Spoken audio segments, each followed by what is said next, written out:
best loves thee stands first in my sight.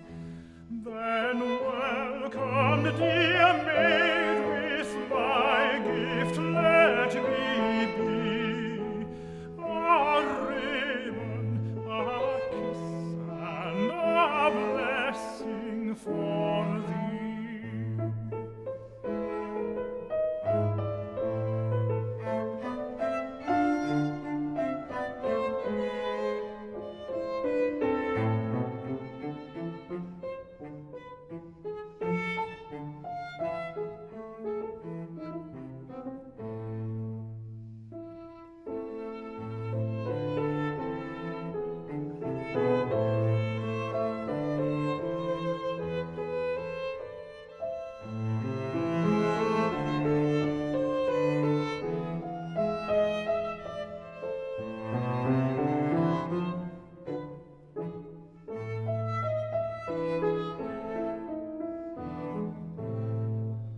Last year of earth's treasures I gave thee my part.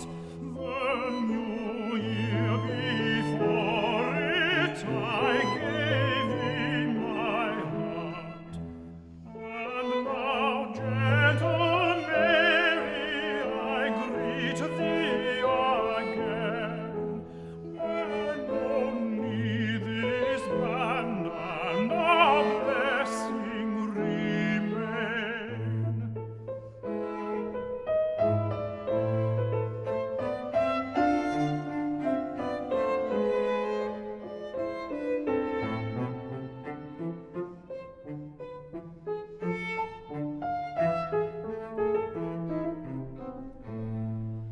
Though time should